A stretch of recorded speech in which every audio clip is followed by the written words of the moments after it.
Hi, my name is Tony, and this is Every Frame a Painting. There are some filmmakers who are so influential that no matter where you look, you see traces of them everywhere. I see this filmmaker's framing in the works of Wes Anderson, his acrobatics and stunts in Jackie Chan, and his deadpan posture in Bill Murray. He, of course, is Buster Keaton, one of the three great silent comedians. He was, as we're now beginning to realize, the greatest of all the clowns in the history of the cinema. And nearly 100 years later, I think he still has plenty to teach us about visual comedy. So today, let's take a look at how the master builds a gag. Ready? Let's go.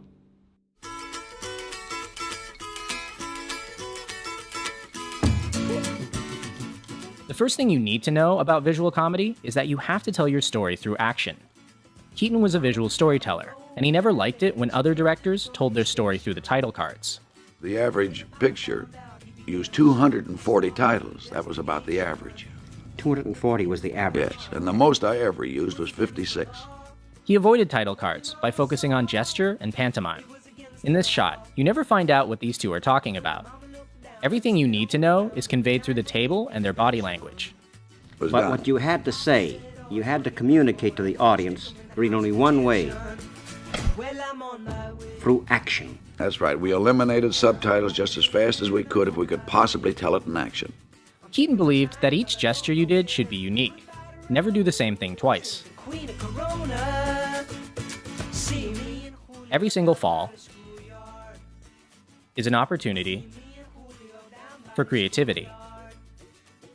But once you know the action, we come to the second problem. Where do you put the camera?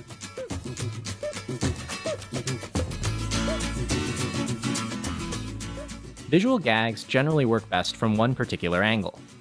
And if you change the angle, then you're changing the gag, and it might not work as well. Finding the right angle is a matter of trial and error. So let's take a look at two possible camera placements for the same joke. Here's the first one.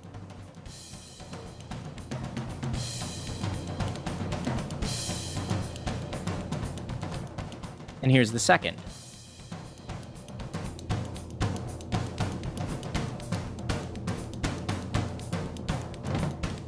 You'll notice in the first angle, the car takes up most of the frame, and we don't get a clear look at Buster until he turns around. But in the second angle, the car's placed in the background, and we always have a clear view of his face. This split second, where he doesn't know what's happening but we do, that's much better from over here.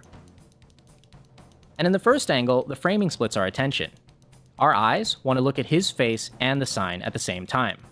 But after reframing the scene, our eyes naturally look at him, then the sign, then back to him. Much better. Now we come to the third question. What are the rules of this particular world? Buster's world is flat and governed by one law.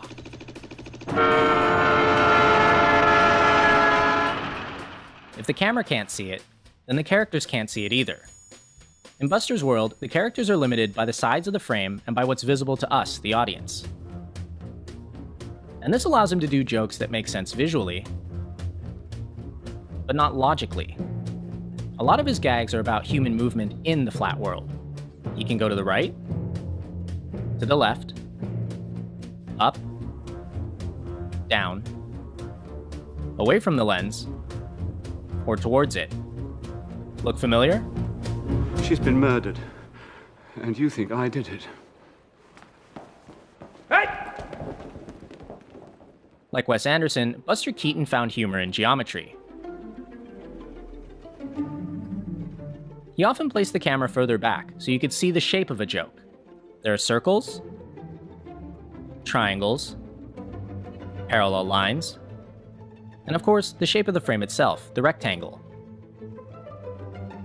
I think staging like this is great, because it encourages the audience to look around the frame and see the humor for themselves. In this shot, think about where your eyes are looking. Now where's he? Some of these gags have their roots in vaudeville and are designed to play like magic tricks.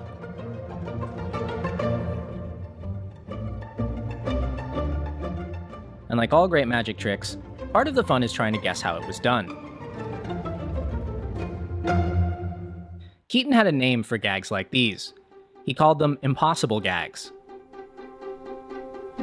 They're some of his most inventive and surreal jokes. But as a storyteller, he found them tricky because they broke the rules of his world.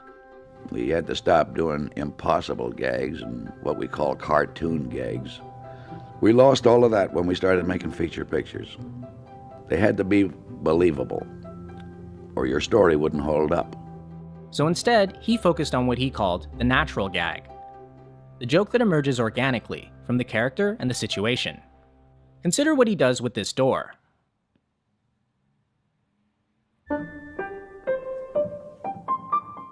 Keaton claimed that for visual comedy, you had to keep yourself open to improvisation. How much of it was planned and how much came out in the actual doing? How much was improvised, you know? Well, as a rule, about 50% you have in your mind before you start the picture, and the rest you develop as you're making it. Sometimes he would find a joke he liked so much that he would do a callback to it later. But other times, jokes that he'd planned beforehand wouldn't work on the day, so he would just get rid of them. Because they don't stand up and they don't work well.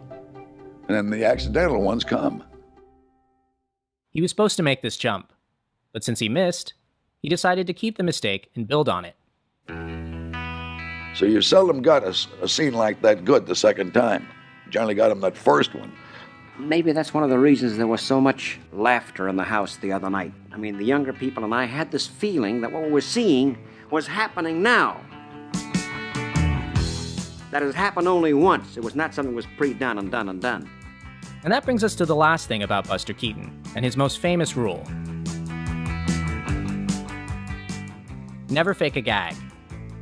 For Keaton, there was only one way to convince the audience that what they were seeing was real. He had to actually do it. Without cutting. He was so strict about this that he once said, "Either we get this in one shot,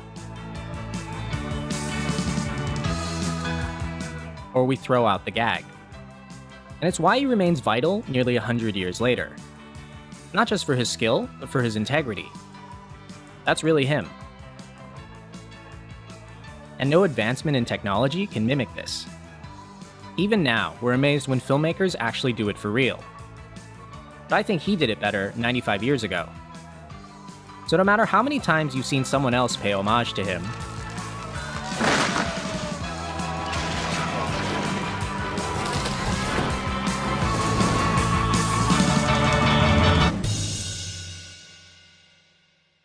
nothing beats the real thing.